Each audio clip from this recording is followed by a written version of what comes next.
गजर बघा फक्त लोकनजर न्यूज। अकोल्यातील वसंत देसाई स्टेडियम येथे पार पडलेल्या जिल्हा शालेय तायक्वांडो स्पर्धेत गंभीर गैरप्रकार झाल्याचा आरोप समोर आलाय। मूर्तिजापूर येथील विद्यार्थी व शिक्षकांनी थेट आयोजकावरच चीटिंग केल्याचा आरोप केला आहे। या स्पर्धेत आमचे विद्यार्थी उत्कृष्ट खेळ करूनही मुद्दाम हरविण्यात येत असल्याची तक्रार पालक व शिक्षकांनी केली आहे। आयोजकांच्या जवळील विद्यार्थ्यांना जिंकवून देण्यासाठी हा प्रकार होत असल्याचा आरोप त्यांच्याकडून करण्यात आलाय। त्यामुळे स्पर्धेतील पारदर्शकतेवरच प्रश्नचिन्ह निर्माण झाले आहे। दरम्यान या प्रकरणात विद्यार्थ्यांच्या वडिलांनी पोलीस स्टेशनमध्ये औपचारिक तक्रार दाखल केली आहे। तायक्वांडो स्पर्धेतील चीटिंग तात्काळ थांबावी अशी मागणी पालक व शिक्षकांनी केली आहे।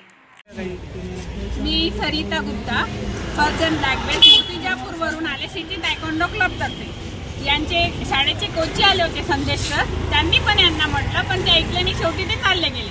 सर माझा मुलगा वेट कॅटेगरी काय थी 29 से 32 29 to 32 वेट कॅटेगरीत हा खेळला याची बाउटचे आमच्याकडे व्हिडिओ आहे सर। आमच्या हिशोबाने आणि आमचे जे सिनियर आहे यांच्या हिशोबाने हा पोरगा जिंकलेला आहे, पण सर त्यांनी त्यांना हरलेलं दिलं। मग आम्ही जाऊन भट सरांना भेटलो, भट सर आले आणि त्यांना म्हटलं की बा आमचा जो बाउट आहे तो पुन्हा घ्या त्या पोरासोबत। जर आमचा पोरगा हारला तर आम्ही मान्य करायला तयार आहे, पण नाही हारला तर आम्ही मान्य करत नाही। पण सर ते ऐकायला तयार नाही, ते म्हणतात वेळ जाते। सर 2 मिनिटाचा बाउट आहे, 2 मिनिटं म्हणजे काय मोठं झालं का सर? सकाळी 8 वाजताचं रिपोर्टिंग होतं सर, 12च्या शिवाय सुरू नाही झालं सर।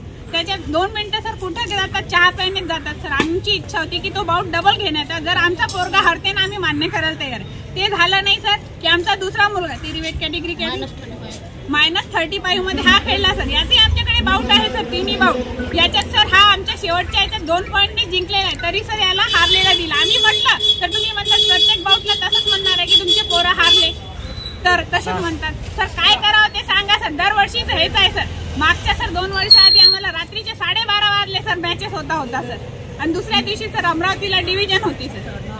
हे एवढी चिटिंग होत आहे म्हणजे यांच्या इथं अकोल्याच्या टीमा असल्या सर की ते जिंकतात सर। मुलं किती खराब असलं, बाहेर गावचे मुलं असले, स्पेशली सर मूर्तिजापूरचे, कारण मूर्तिजापूरचे सर रेग्युलर विद्यार्थी आहे, रेग्युलर प्रॅक्टिस करणारे, तर सर त्यांच्यासोबत चिटिंग होते। आणि सर कशी कंडिशन आहे माहिती आहे का? ज्यांच्याजवळ असोसिएशन आहे सर तेच जिंकणार सर। आमच्याजवळ असोसिएशन नाही आहे सर। आम्ही शालेय गेम का खेळतो? पोरं वर्षभर मेहनत का करतात की बा समोर जाऊन नोकरीवर उभे राहिले पाहिजे, पायावर उभे राहिले पाहिजे, पण हे असे सर चिटिंग करतात ना, यामुळे सर पोरांचे मोरल डाऊन होत आहे सर। पोरं रडतात सर, आम्हाला रडू येते सर यांच्यासोबत।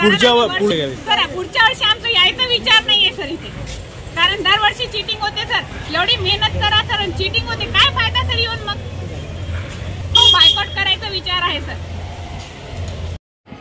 जिला स्तरीय शालेय तायक्वांडो स्पर्धा जो आयोजित की जा रही है, ये स्पर्धा जिला क्रीड़ा अधिकारी कार्यालय इसमें आयोजक है और तांत्रिक सहयोग जिला तायक्वांडो संगठन के संयुक्त विद्यमान में आयोजित किया जा रहा है। इसमें जो भी तांत्रिक चीज़ है ये जिला तायक्वांडो संगठन के जो टेक्निकल ऑफिशियल है, क्वालिफाइड टेक्निकल ऑफिशियल है, उनके द्वारा आयोजित किया जाता है। और सभी निर्णय पंचों के क्वालिफाइड ऑफिसर के द्वारा सही निर्णय जा रहे हैं।